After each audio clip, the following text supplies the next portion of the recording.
And Mitenda for those of you who are in Australia. It's absolutely wonderful to be here.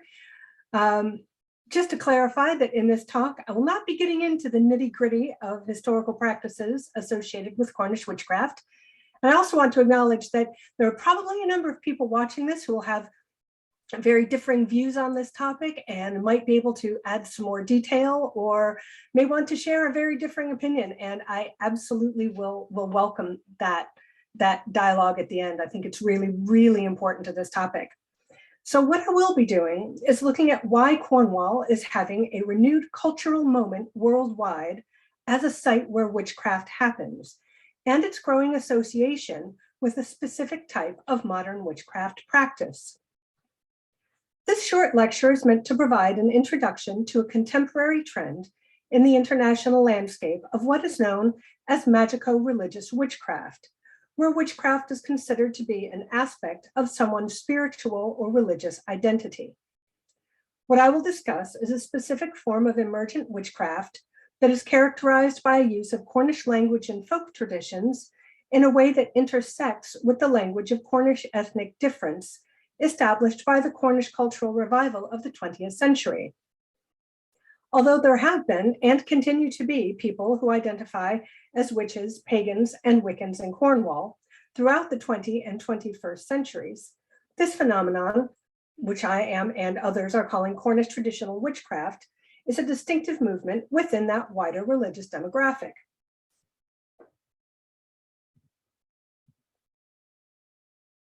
Contemporary Cornish flavored witchcraft in Cornwall emerges from three trends. The construction of Cornwall as a place of superstition and persistent witchcraft belief and practice. The history of Cornwall as a site for countercultural and artistic settlement in the 19th and 20th century, and trends in contemporary pagan and witchcraft movements that favor local and regional distinctiveness as opposed to universalist practice.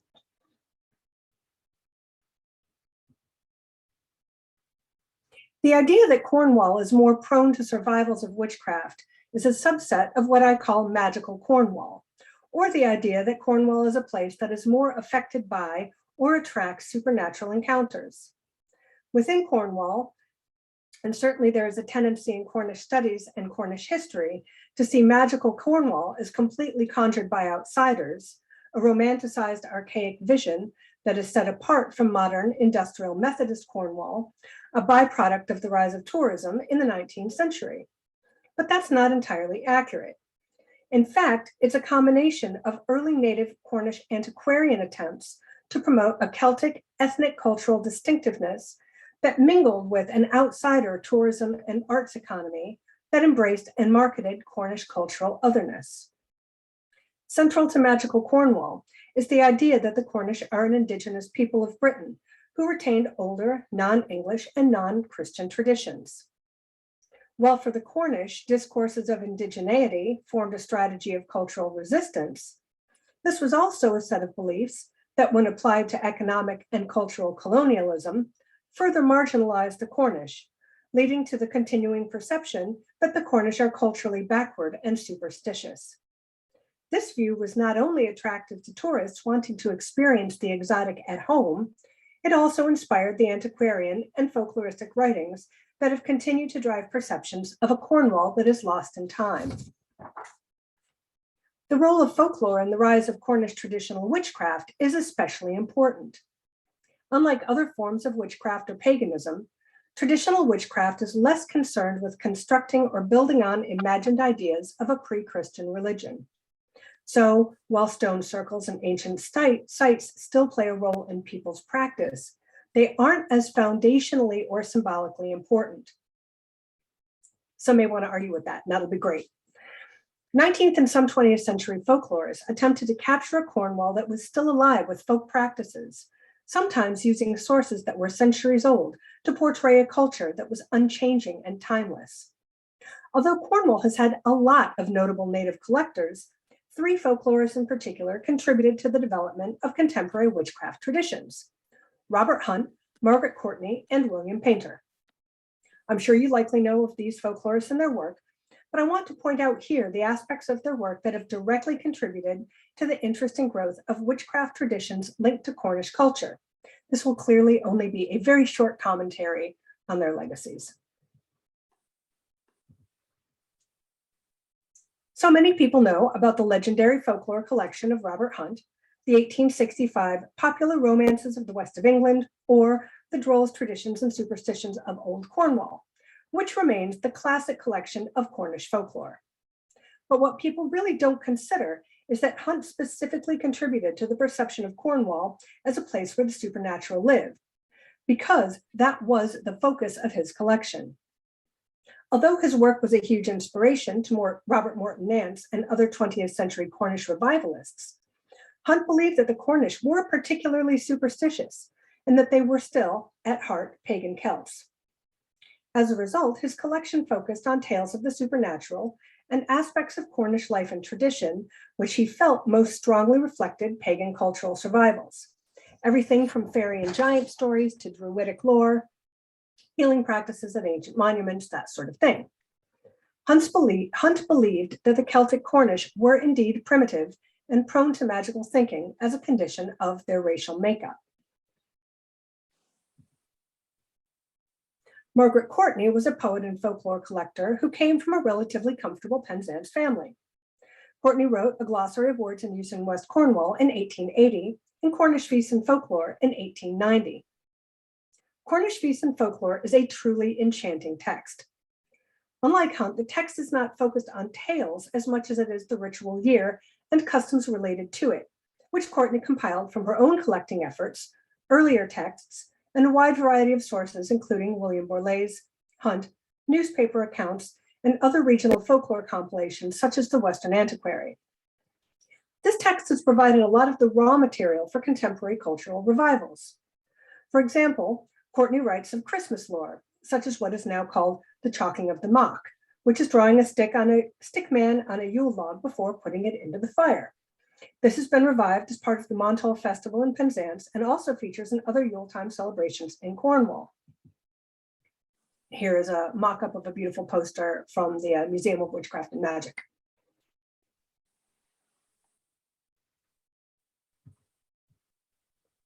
William Painter was a Cornish folklorist who collected a great deal of what we might consider witch lore in Cornwall in the 1920s and 30s, as the modernization of health and veterinary care was changing how people viewed traditional curing and healing. What made Painter's work significant is not just the period during which he was collecting, but that he was collecting contemporary folk beliefs and practices around the supernatural, including healing and charming traditions, not just stories and tales. He worked with cunning folk and charmers to understand their practices and clientele. He did not publish a book in his lifetime, although Jason Simmons has released this volume, which is really fantastic. But he did lecture frequently. He was on radio and television and published small segments of his work in local papers. He started an early Cornish museum in East Lou in 1959, which focused on a number of facets of Cornish life and folkways, displaying an impressive array of charms, sigils, and amulets. It's interesting that this was prior to the establishment of the Witchcraft Museum in Boscastle in 1960. Painter also produced good luck charms, which he sold in his museum, and also by mail order in the back of Prediction magazine. This suggests there was not only a tourist market interested in Cornish folk magic, but there were others out there believing in the power of a uniquely Cornish supernatural. So here is a great example of one of William Painter's charms, the Hap Da charm from 1959. This is my own. I have it here and I absolutely love it. This is the text that, that goes with it that I grabbed from the Museum of Witchcraft and Magic that William Painter wrote to try to convince everybody of the supernatural, the uniquely Cornish supernatural powers. And look at that, we've got the chuff, you've got the mind, you've got the pilchard, it's got the Cornish language, it's got everything.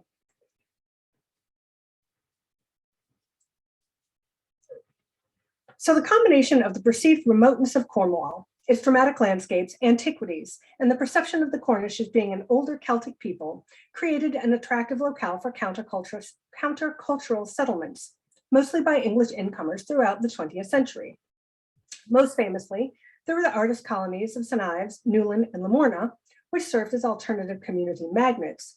But there has been a continual flow of esoteric and pagan settlers and visitors, which have created a notable population over time.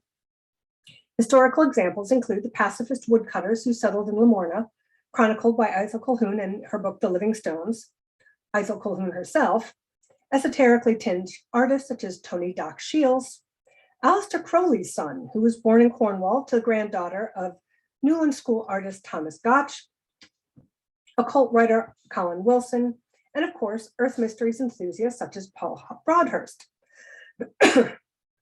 I don't want to suggest, however, that esoteric and pagan communities and individuals are only the provenance of non-Cornish, quote, outsiders, as there are also Cornish pagans and Cornish people who are interested in and write about earth mysteries and paganism. Of course, Cheryl Straffen, who I think is here, has left a remarkable legacy to the pagan and earth mysteries community of Cornwall.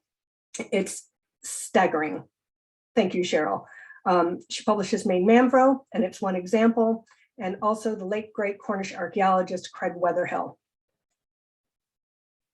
Of course, a primary contributor to the witchy reputation of Cornwall was Cecil Williamson's Museum of Witchcraft and Magic, which came to Cornwall in 1960. The growing legacy of Cecil Williamson shows the broad impact he has had in contributing to a very vibrant magical Cornwall. But his influence extends beyond the creation of the Museum of Witchcraft. As many know, Cecil Williamson founded his Witchcraft Museum on the Isle of Man in the early 1950s, but after several different locations, settled on a permanent home in Boscastle in 1960. Partially, the reason for the move was because the area was already suited to tourism, and he had planned to open a number of attractions in Cornwall. From the 1960s to the present, through the story told by his exhibits, Williamson's collections have continued to contribute to the idea of a vibrant and persistent culture of witchcraft in the Southwest and also in Cornwall. Williamson is seen as a collector of Southwest folk traditions, and he often presented his artifacts as though they were collected from contemporary practitioners, although there is good reason to believe that he may have created a number of them himself. So, for example, here is a slide of some poppets from the Museum of Witchcraft and Magic. They are supposed to be traditional poppets in the Southwest style, and some of these have been determined through recent work to, they have found the provenance and the origin of these poppets, but others there's no provenance or documentation attached. Influential writers today promoting Cornwall's witchcraft legacy, such as Gemma Gary and Steve Patterson, draw on Williamson's archives and artifacts as evidence for the persistence of witchcraft in Cornwall. Despite the unprovenance nature of a number of his artifacts, the picture he painted of an enduring magical Cornwall and culture has been important.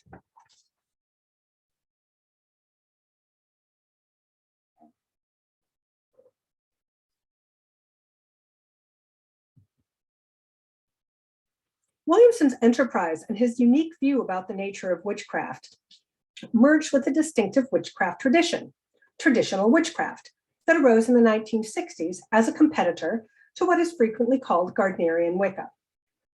Wicca emerges publicly in the mid-1950s, and what is known as traditional witchcraft starts to gain ground in Britain a bit later and is explicitly non-Wiccan.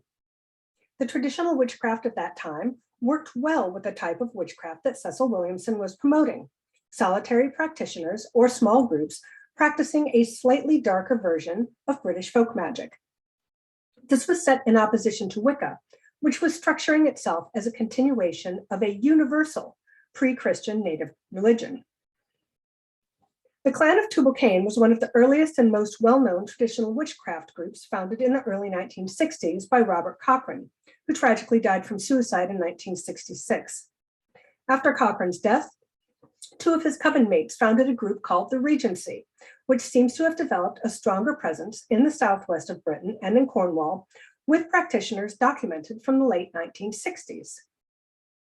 In the past decade, there's been a tremendous global rise of interest in witchcraft as both a practice and a religion, and trends in this movement have recentered the spotlight on Cornwall as a place of witchcraft traditions and practice. There has been a resurgence in recent years of debates and discussions over the authenticity of Wicca, continuing the debates between Gerald Gardner and Cecil Williamson in the 50s, and the rise of traditional witchcraft as a counterpoint to Wicca in the 1960s. The research of Ronald Hutton has been instrumental in questioning the mythic history of Gardnerian Wicca as the survival of a native prehistoric British fertility religion. Excuse me. This, combined with wider cultural conversations about the social role of the witch, an increase in concerns about appropriation, and an increase in emphasis on localism and folk traditions, has reignited critiques of Wicca as too conformist and inauthentic. Although traditional witchcraft has always been a feature of the modern occult subcultural landscape, in the past decade, interest in it has grown significantly. The increased popularity and production of several publishing houses devoted to traditional witchcraft, Troy Books and Three Hands Press, combined with visually oriented social media platforms such as Instagram, have contributed to a higher profile for traditional witchcraft, which also boasts a visually appealing and slightly darker aesthetic.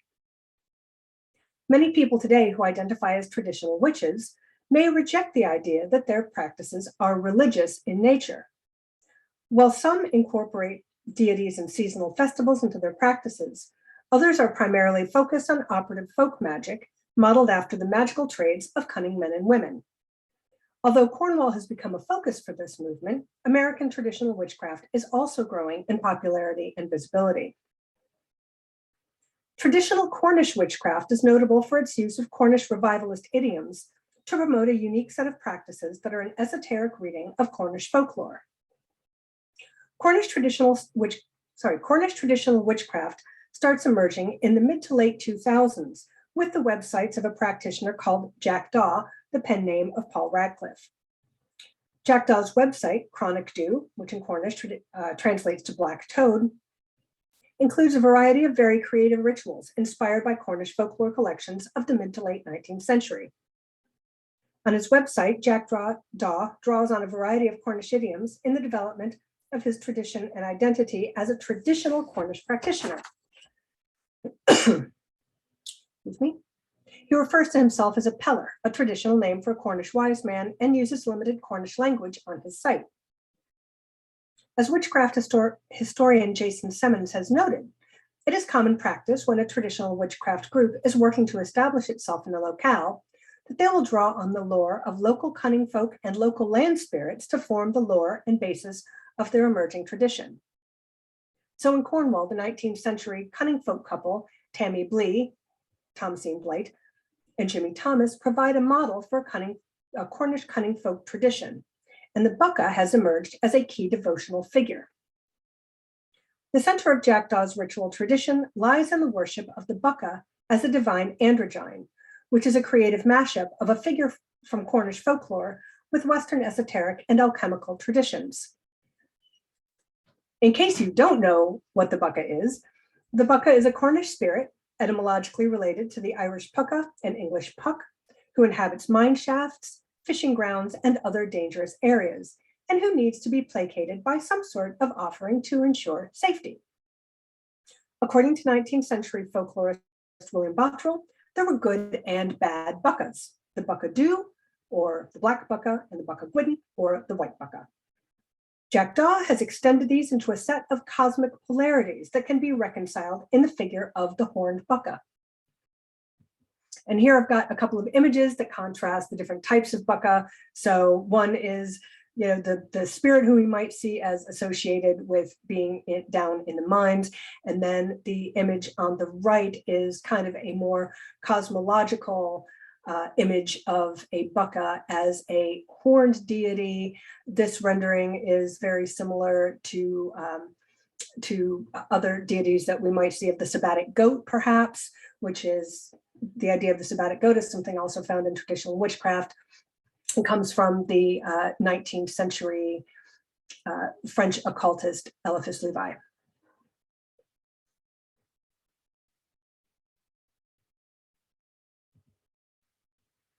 So the traditional witch Gemma Gary has greatly innovated on Jack Daw's work with her own polished brand of Cornish traditional witchcraft, and has gone even further to integrate Cornish language and culture into her practice.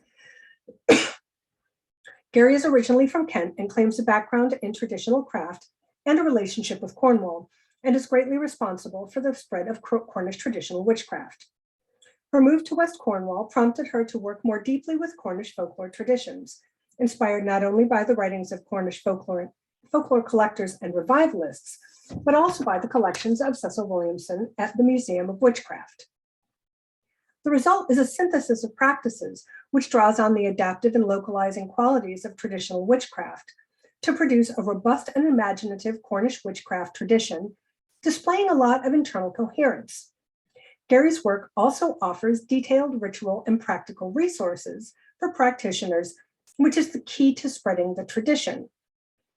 She has published a number of books about Cornish and Southwest witchcraft practices, including the very popular Traditional Witchcraft, A Cornish Book of Ways, providing a clear guide for anyone wanting to set out to start the practice. I cannot emphasize enough the importance of this step in helping to produce an international community of practice. Gary does not claim that the set of practices in this text is historically authentic. In fact, she has noted explicitly that she makes no claims to any continuity of tradition, and that her phrase, traditional Cornish witchcraft, is a modern term. However, she does not go out of her way in framing her practices to emphasize the degree to which she has drawn from a range of sources to generate a tradition which genuinely feels coherent. So the provenance of the rituals and practices may be challenging to discern for some seekers. I know that this is absolutely true for people in the States who are interested in traditional Cornish witchcraft. So, as a result, it may well be that people are attracted to this system who think that this is what Cornish people used to do, and it isn't, but there are, nevertheless, as with most witchcraft and Wiccan traditions, elements that do reflect some genuine historical folk belief and practices. Notably, there has been debate about claims to authenticity in the marketing of Cornish traditional witchcraft among practitioners in Cornwall.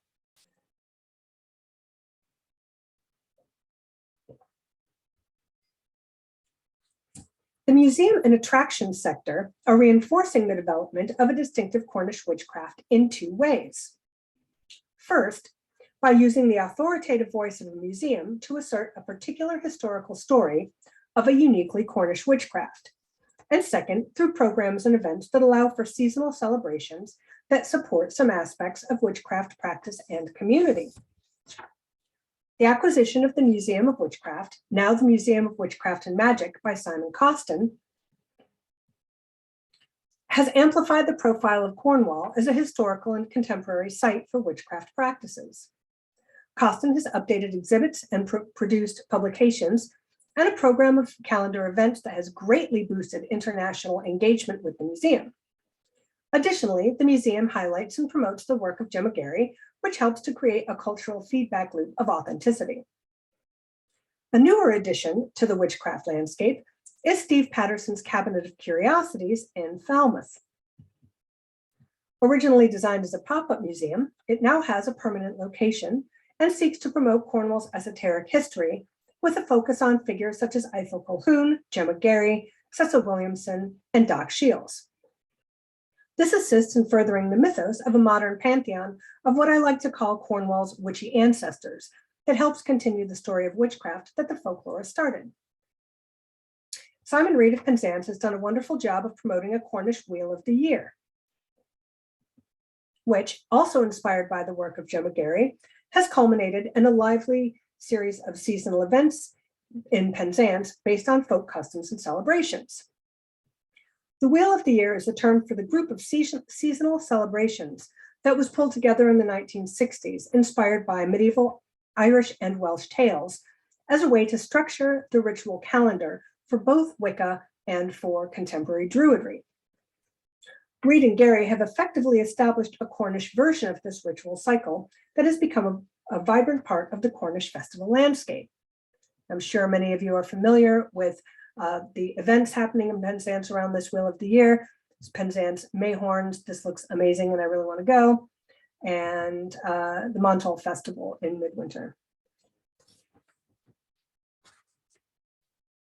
So to finish up, what are the implications for the growth of a traditional Cornish flavored witchcraft? I suppose it greatly depends on your perspective. In Cornwall, we're seeing a coalescence of a rise in interest in localized folk and witchcraft traditions worldwide, and the development of an infrastructure that is materially supporting that interest in a way that highlights native Cornish cultural idioms, including the Cornish language. This is creating an international interest in Cornish folklore and history. Given that this particular form of witchcraft is also driven by engagement with history and traditions, this may inspire greater interest in some aspects of Cornish culture and language, but there is still a likelihood that these will be limited to a rather romanticized view of an imagined Celtic Cornwall. There is also the possibility and likelihood that a form of paganism and witchcraft that actively incorporates native cultural idioms and local customs might be appealing for Cornish people who wish to engage with non-Christian or heterodox Christian spirituality as an expression of Cornish identity, providing an alternative to the association of Cornishness with Methodism in particular. And this may be an interesting trend to observe. Of course, intensely native forms of paganism do also run the risk of appropriation and incursion from far-right groups outside of Cornwall, and this will also be very important to be aware of. It would seem, however, that the additions to the already vibrant festival landscape of Cornwall have been an enchanting success and are events that support local communities in a variety of ways, regardless of anyone's spiritual orientation. I think I'll leave it there and we'll open it up for questions. Thank you, Miraz.